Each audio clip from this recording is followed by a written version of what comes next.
Is your 2017-2020 Lincoln Continental key fob not working reliably? A dead or weak battery is the most likely culprit. Replacing it yourself is a quick, easy, and cost-effective solution. This video will guide you through the entire process step by step, saving you time and money compared to a dealership visit.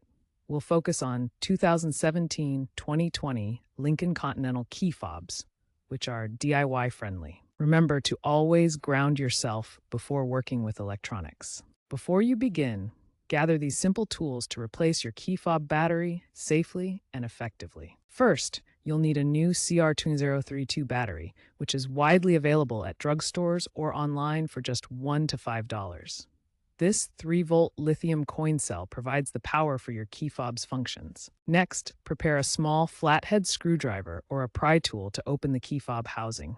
In a pinch, even a house key can work as a substitute tool. You'll also want a pry tool for carefully separating the fob halves without damage.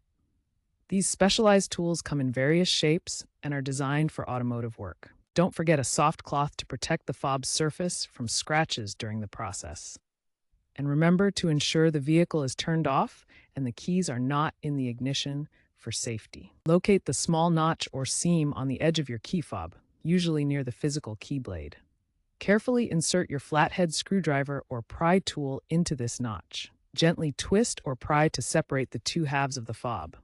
Be careful not to use excessive force, as this could damage the plastic housing or internal components.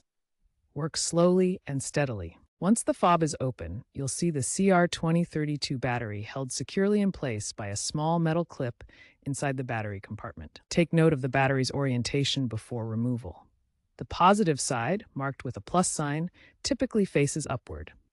Use your small screwdriver to gently pry the battery out from under the metal clip. Apply light pressure and work slowly to avoid bending the clip. Be extremely careful during this step to avoid damaging the circuit board, rubber seals, or any other internal components, which could render the key fob unusable. Take your new CR2032 battery and insert it into the compartment, ensuring the positive plus side is facing up, matching the orientation of the old battery. Make sure the battery is securely seated under the metal clip.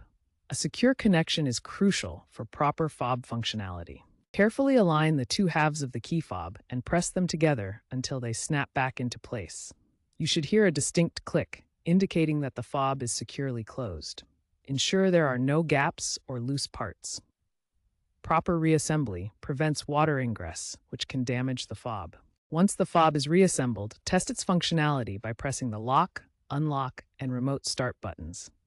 The car should respond accordingly. If the fob doesn't work, double-check the battery orientation and ensure it's making good contact. If issues persist, the battery might be faulty, or the fob may require professional diagnosis. For best results, always use a fresh, high-quality CR2032 battery to prevent premature drain or intermittent key fob issues. Avoid touching the battery terminals with your fingers, as natural oils can cause faster battery discharge. If your key fob doesn't work after battery replacement, double-check the battery orientation with the positive side up. Also, ensure the fob halves snap together securely to avoid water damage that could cause failure. Looking ahead, newer Lincoln models are trending towards digital keys integrated with smartphone apps using NFC technology. This evolution could eventually eliminate the need for physical key fobs and battery replacements. Remember to dispose of old batteries responsibly at designated recycling centers.